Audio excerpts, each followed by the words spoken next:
The corner, the corner, the corner.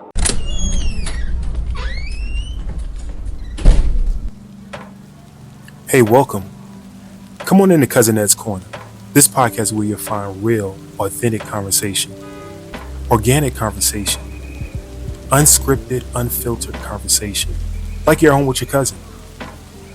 It's all about life. It's about finance. It's about spirituality. It's about love and everything in between. I'm your host, Cousin Ed.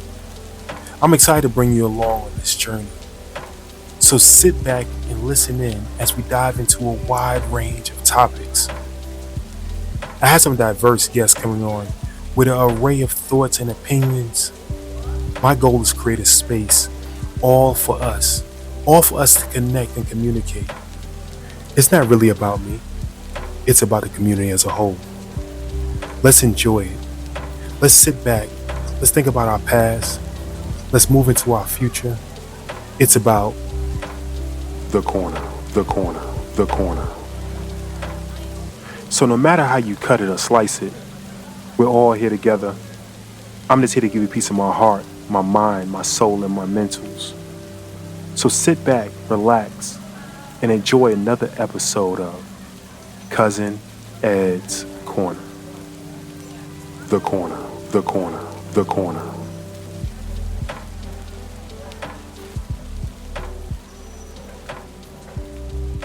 Yes, sir. Yes, ma'am. Yes, ma'am. Yes, sir. What's going on, fam? What's going on, fam? We are back again. Cousin Ed's Corner, and this is when my sister wins, we all win. And as y'all know over here, we are winning today. I am honored. I am overjoyed. I am pleased. I am all the things you could think of to put a smile on my face and hopefully put a smile on your face to have this sister on today. I say it over and over again. The internet is a gift and a curse, and we are winning today with this sister coming to join us. Coach Christal, welcome to Cousin Ed's Corner. Hey, Ed, it's a pleasure to be here. Thank you so much for having me. No, thank you for being a part of this. I found you, as like I said, the internet is a gift and a curse. I found you. You popped up in my algorithm, and my algorithm is something positive with sisters such as yourself. And I was like, man, I got to reach out to her. So I appreciate you responding back and definitely coming to Cousin Ed's Corner. Yeah, listen, I totally agree that the internet is a blessing and a curse, right? Never in human history have we had access to so much information, but not a lot of time to practice using it. So just the actual idea of connection across time zones, dimensions, and lifestyles is already a miracle. So thanks for reaching out. No, definitely. I wanted to, I always ask this question. I like to find out more about the person that we're talking to today. And I don't like the baby story and Pampers and this and other, but I like to find out who you are and what got you to the point you're at today. So if you can enlighten the audience, let them know, who is Christal Brown and what got you to the point you're at today. Yeah, well, Christal Brown is a 3-syllable something that I have been called my whole life. Like, people usually don't just say hi, Christal, or hello. They always say my whole name. So like, it has become an entity before I grew into it, to the point where during the last probably 10 or 15 years, I've literally fallen down on my knees in my Bronx apartment and said, God, I'm so tired of being Christal Brown, right? And like, that will never happen again, because I realize what normal is like, and I would never want to be normal. And it just retooled for me all the things that did get me to that point of like being dropped off at the wrong place in a carpool, and then becoming a professional dancer because I got out of the piano lessons, and seeing the world through the lens of a performer from the stage, entering culture because my body can do what other people's body do, but I can't speak their language. Then becoming a professor and teaching at a prestigious institution that I would never have even known the name of, because it would never have gone in the circles of where I grew up. Being someone's mother, raising my soulmate, and understanding that this idea of connection is so transcendent beyond time and space. And then at some point, right along my early 40s, falling in love with myself and realizing that, oh, wow, this is the energy people have been getting from me, but now I get to give it to myself. So coming into that space, or this space where I am now, of having all of that experience to then use to quantify my knowledge and then share it with other people is kind of who is sitting before you now. But she's been a lot of different manifestations. I tell my clients all the time, like, the older versions of you are foot soldiers, and we don't need to try to bury them or kill them or be like they were the bad people. No. They are some hardcore warriors who got you right here. And although your future self might be the general, you need them soldiers to fight. So all of those crystals are still back there somewhere. And I just have been able to fall back in love with them and give them a new place in the reality we're building. You just gave me so much out of that, and hopefully the audience picked up on their own pieces of it. But I have a question that I want to bring you back for this, but I'm gonna tease it right now. Okay. With me having a daughter and being a dad, what would you tell a young lady about those foot soldiers to get them there quicker? Let me say that much. Yeah, I would tell my younger self that it all counts, and that the mistakes are not finite. And to keep score is to keep yourself stuck in someone else's system. Okay. Yeah. I want to come back and talk about that on another episode. I think it's very important for us, not only females, not only our sisters, our young sisters, but even what I found over this past couple years, especially after COVID, for us to find our inner self and find out, what got us here. And you may not want to change it, but it got you to this point for a reason. So yeah, I mean, even just to get to the kind of younger version of me, and I was raised by a father who lost both his legs in Vietnam, and this was in the 70s where no one was talking about PTSD. And although my parents were still in the same household, they were not in a relationship that supported anything other than the survival of the people within those four walls, right? And so as a young woman, what I learned is that love was about obligation. And so that type of love, in terms of people feeling, or any type of young person feeling as though people are obligated to love them, or that special love doesn't come unless there's outside attention, right, or validation. That's one of those precipices that I think many women struggle with far into their 40s, 50s, 60s, if they ever get over it, right? Because at the end of the day, it determines that your value is only worth what you can produce, not that you are valuable regardless. Well, we're gonna have plenty of shows. So you said how their value. I think we can also talk about I heard somebody this week talk about the male's value feels that they have to produce as well to get validation. So let's table that for another episode. So we gave y'all a teaser on that. Pleasure. But no, I believe one of the videos that I saw was you doing push-ups and a workout and dancing, and I went down this whole rabbit hole. I'm like, yo, she's amazing. So I just heard that you say you formerly danced. Yeah. So you got dropped off. Go ahead and tell us that story about you getting into dancing. Sure. So if anybody out there is trying to read the whole story or the plethora of these stories, there's a 30-day devotional called Steps and Stories, 30 Days of Growth with Grace. And one of the stories in there is called Mistakes into Miracles. And I was probably about 9 years old. And my best friend and we were in a carpool where after school, the mothers would drop us off at our after school activities. And I was supposed to go to a piano lesson, but my best friend's mother was a realtor at the time, and she was late for an appointment. And so she dropped me off. She had passed by my piano lesson by mistake, and she dropped me off with her daughter in a ballet class and was like, just stay here and I'll pick you up later. I'm so sorry. I'll tell your mama. And I sat there and watched my best friend take a ballet class and literally was like, I would much rather do this than play the piano. And went home and really started trying to barter with my mother, who said, well, you can try it for a little bit. We really couldn't afford it.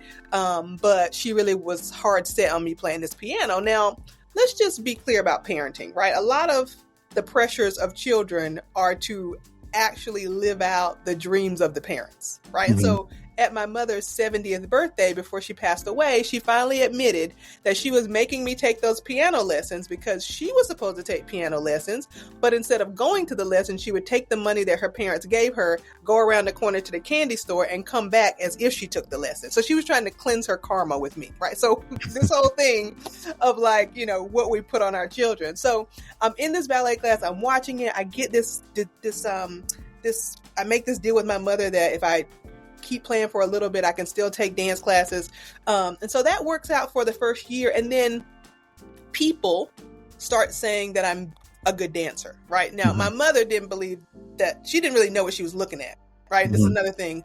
As parents, sometimes we can't see the gift in our children because we're so enamored with like just who we want them to be.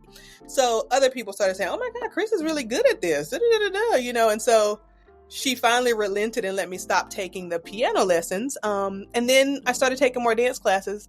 By this time, I'm 14, and I started actually teaching at the studio alongside my dance teacher, which is how I understood female entrepreneurship at the time. And what happened was I'm also a second child. So there's 8 years between my brother and I. Now, here we go. There's 8 years between us. There's a woman who's a burgeoning socialite. There are 2 children who are born to a man post PTSD, post-war, post 2 double amputations, right? So there's not a lot of space for emotion and time and care. So I really became a self-soother, and that the attention that I got from being outside the house really built my self-esteem and my confidence. So I was dancing from like 3:15 after school to like 10 o'clock at night. I was teaching there. I was cleaning the bathrooms on the weekend to pay for extra classes. I was on stages and plays. I was, doing all the things that closed the gap on the attention that wasn't present in my home, right? And so a lot of times people are looking for this story to come to an agreement with their immediate needs. But the real thing is no one in that situation, children don't really know what they need. I just knew that other people were clapping for me and I wanted more of that. Right. Which then led into my collegiate career as a dance and business major, which led to my original dream of, I'm going to go back to my hometown and be the first Black dance teacher. Then my father died. And then I got pushed out into the world of dance, where from my mother, I had learned to be a good socialite. So I can communicate well. I don't mind entering rooms. I've never met a stranger. And so my connections with people built a dance career that showed me the world and allowed me to do something that I never even thought I was good enough to do. That's amazing. Yeah. All from a mistake. Oh, right. A perceived mistake. Correct. Right. But divine. Divine. Right. Because there are no mistakes. Yes. Divine. Right. So I got to ask this question. Your business is Steps and Stages. Is that part of the reason of the naming of the business? It is. So the company started the concept started in 2017. The business started in 2020. 2017, I was coming back from a sabbatical from my professorship, and I started noticing that the concepts that I was teaching in dance and entrepreneurship were very similar. And I started to understand how much I knew that I thought everybody else knew, but they didn't really know. And so I started this kind of weekly vlog on Facebook called Steps and Stages. And I would start it off like, listen, y'all, I've learned a lot of steps and I've been on a lot of stages. Let me tell you what I know. Right. And so that turned into this concept of steps and stages being also steps towards transformation and stages of life. And that's how our coaching practice was built. Excellent. Yeah. I like the monologue. Okay. Excellent. You call yourself the vision coach. Yeah. Right? So teaching people visions. I'm going to tie this all together from Steps and Stages. I believe, right?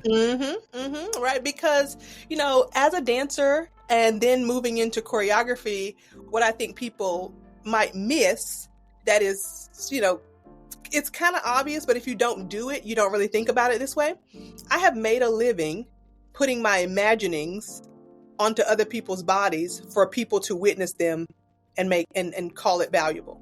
Right. So that process is something that I've put into our coaching practice that allows people to tap into their intuition, engineer their imagination for the greater good, not to problem solve, or, strategize for the great doom and gloom that might happen. But like, what if you used your imagination for what it's really built for? And then creating that vision and building a bridge from that current reality to the preferred reality. So what a lot of people like to do is they like to call themselves life coaches. And for me, it doesn't really suit me because I don't want to help anyone engineer a life that seems successful to someone else. That's anti what I believe, right? We're all here to do a very specific thing.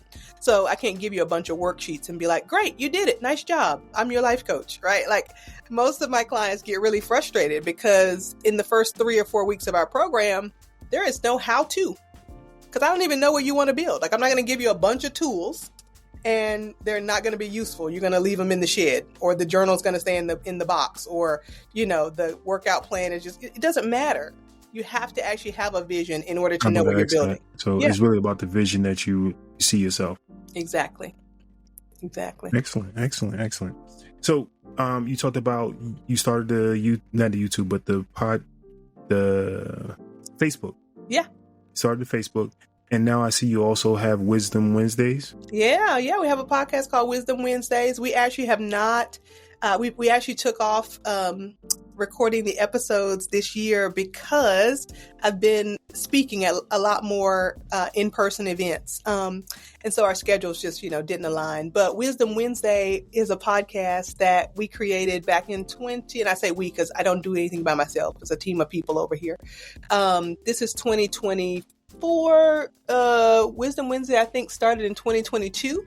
And it was really just to have conversations with amazing people who most people would never meet, similar to what you're doing, because we're all the time, we're really focused on getting to hear from the people at the top, and the middle is where the magic happens, right? There's so many people that can be proximate mentors for us, like proximate in our proximity, right? Very close to us, but we're so focused on the people at the top that we miss the teachers who are in our midst. And so I really wanted to give voice to those people in my life who have been teachers, people who I meet, who I think have been amazing executioners of their vision.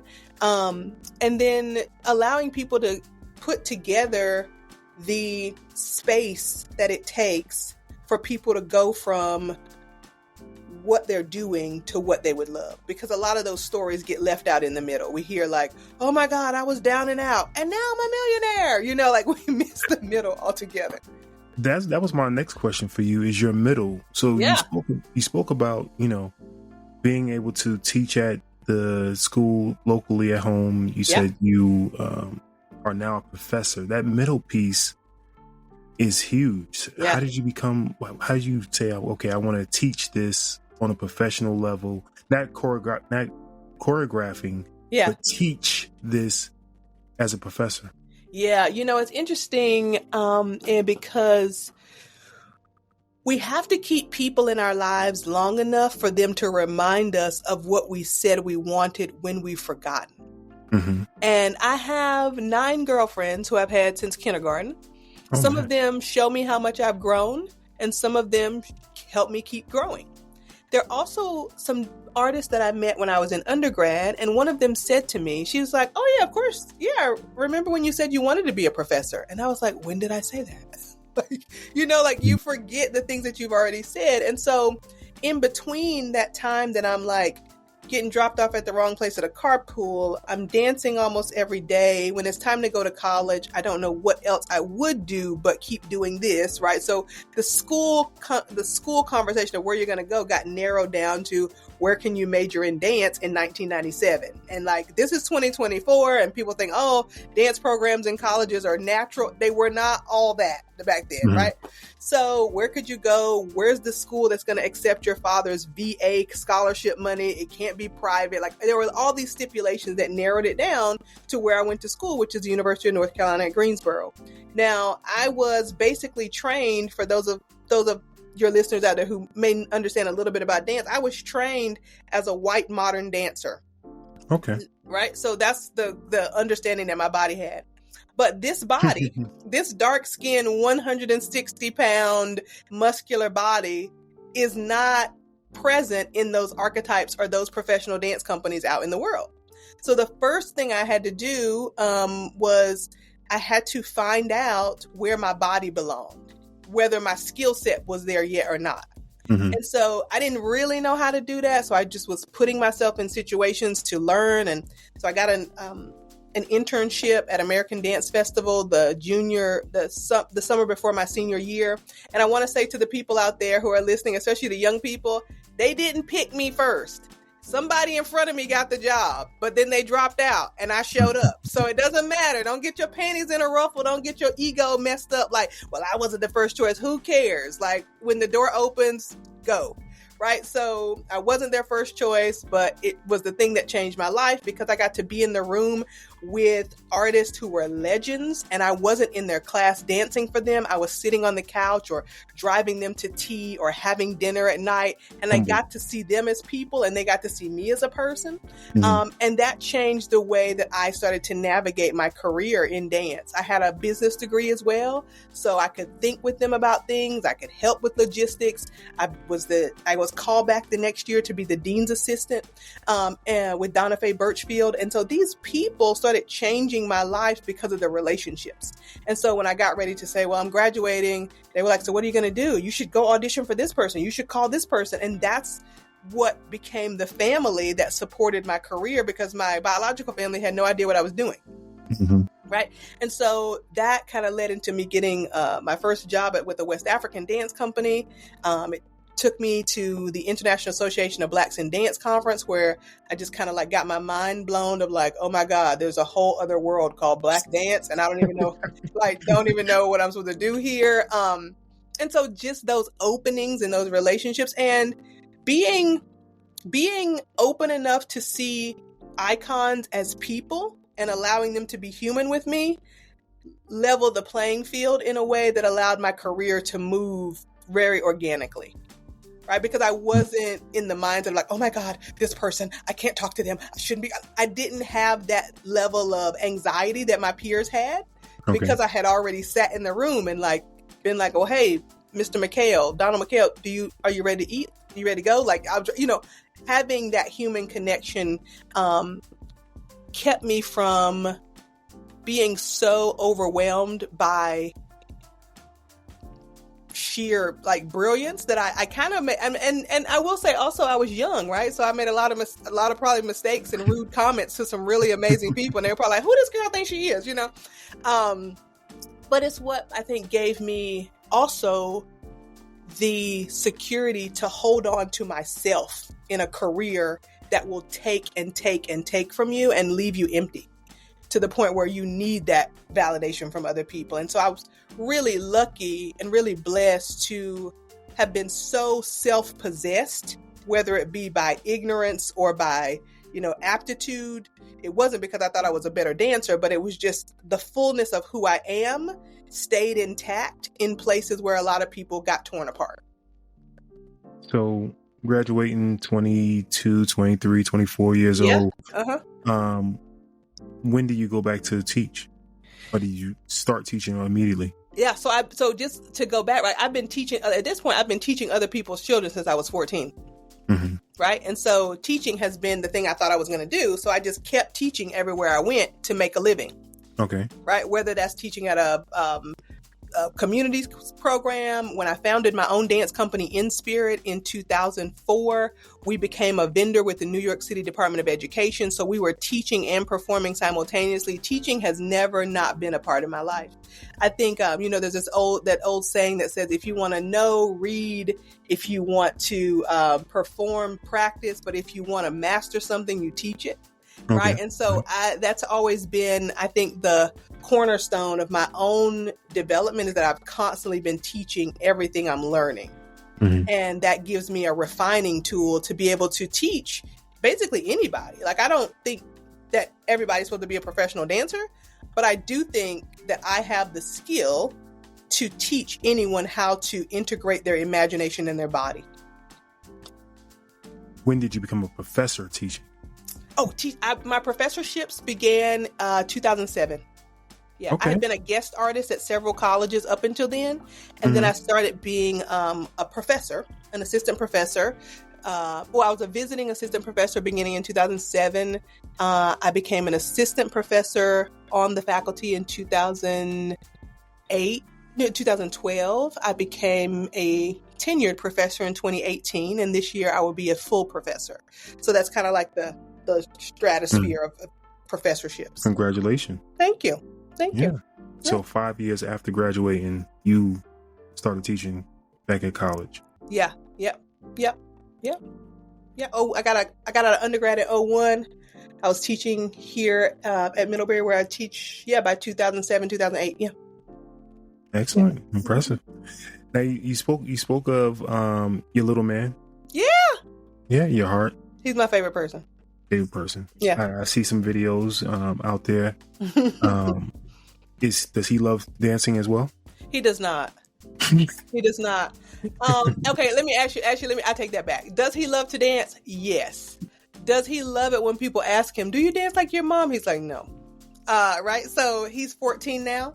He has had a very intelligent body his entire life. He could probably teach my class because he's seen me teach it so many times. But right now he has channeled his physical energy into rowing. He's a rower.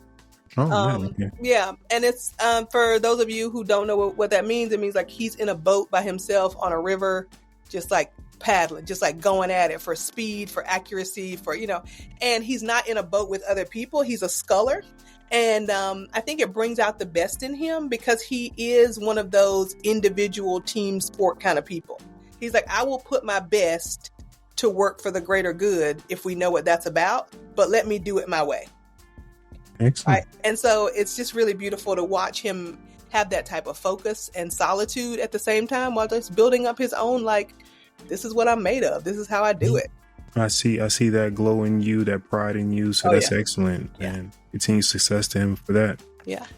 Well, like I said, I want to have you back because you broke down a whole bunch that I want to go into. There's so much in there I want to unpack. So especially working on some things about our sisters, our young sisters out there. Yeah. Self-confidence and a whole bunch of stuff I see within you that I want to talk about that can help them in their growing path. So. I love that. And we can talk about Project Becoming that we created, especially for young women to be able to do that. And that program is literally everything I would have wanted when I was that age. Well, go ahead and give a teaser. What is Project Becoming? So Project Becoming is a 5-strand curriculum that my dance company InSpirit and I developed back in the Bronx, probably around 2005. And then we taught it in every borough of Manhattan. It's been all the way to the UAE. During the pandemic, we developed it into a box where we mailed it to your house, and we were like, if you log on, we'll do it with you. These 5 questions about identity and beauty and purpose that young women don't get to answer because they think people expect a certain answer from them. And so our goal at Project Becoming has always been to help young women define their own success and be the leaders of their lives, right? Whereas it's different from like a Girl Scout troop or something like that, where you're basically saying, I'll do what you tell me, and if you give me a badge, that makes me a good person, right? That all that does is translate into the corporate world of women trying to climb the corporate ladder and losing themselves. And I see those women every day. Right. Mm-hmm. So what I wanted to do was find something that really integrated what I would have wanted when I was a young person, which was to just say what my questions were, my real questions, and people not answer them in colloquialisms or judgment, but just give me the information. Right. So a lot of times young women are afraid to ask because it feels like the answer is going to just be another TED Talk or like a lecture or like a judgment, So we were really that group of women that were like, listen, if your mama is mad that I said this, blame it on me. But here's what I really think, being honest with them. Excellent. Yeah. And they can find that where? You can get a Project Becoming box at crystalbrown.com/shop. There's some Project Becoming boxes there. Okay. Yeah. So y'all hit a teaser. We're going to go into that and more details on the next episode. My sister, I truly appreciate you. This has been amazing. Like I said, I'm sitting down taking notes. I'm going to go back. Oh, one thing I did want to ask you about. Yeah. I saw on your page, Felicia Rashad. Oh my God. I cannot not mention that. Can you tell me about that experience? Oh my God. Yeah, there's several moments in my life where, like, I tell my clients all the time, you got to tune in, track your takeaways, and position yourself for transformation. And being able to speak in a room that Felicia Rashad was leading as the Dean of the Arts at Howard University, I thought to myself, yeah, I know she works there, but she'll probably be there for a second and then she'll head out. And she sat through a presentation of mine for 2.5 hours and she did the work. And afterwards, she looked at me and she says, that kind of wisdom that you're displaying has to be earned. And the reason people hear you is because it's authentic. And I almost lost it. I was like, are you talking to me, Claire Huxtable? Like, what is happening? How did this turn into my life? And so what I realized, though, is that, there are these spiritual frequencies in the world. And when people are honestly seeking their higher good, then they resonate with other people. I tell my clients it's like a small beacon of light. And when you're asking the right question, the beacon of light goes off with the people who are able to bring that solution to you. And that light in her is so evident. And when she looked at me and said that, I was like, and so it is, right? I must be in the right place, right? So it was just really beautiful. Woke up, right?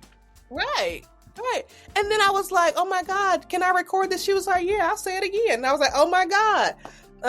So yeah, it was a really God moment for me of like, a milestone in terms of, I don't want to get into, too much of this kind of historical perspective, right? But when we look back at spiritual texts from all different regions, all different practices, biblical, Messianic, all these things, right?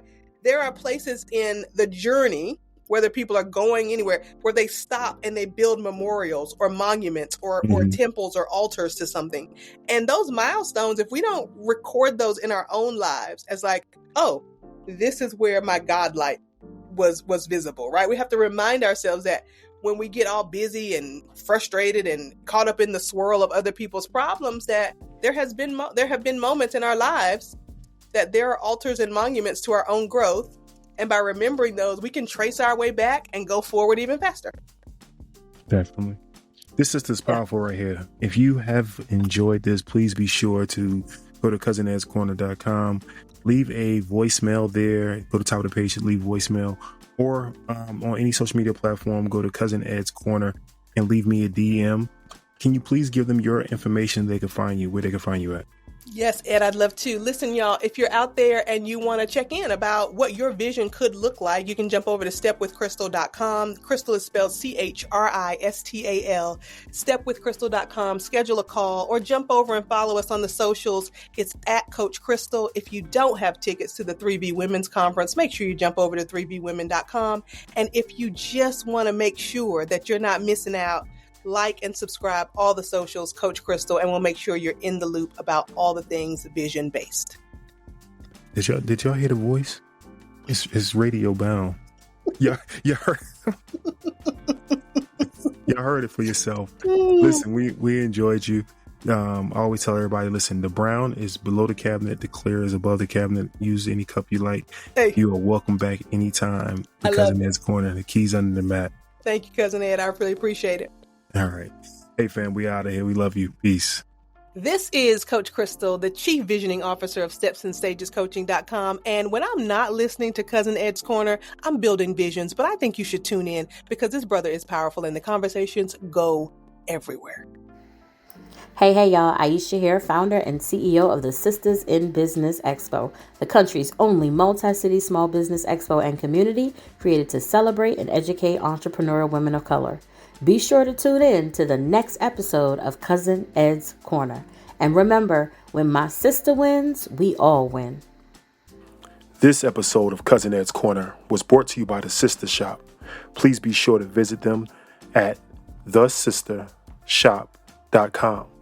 That's thesistahshop.com. thesistahshop.com. Thank you for listening to Cousin Ed's Corner.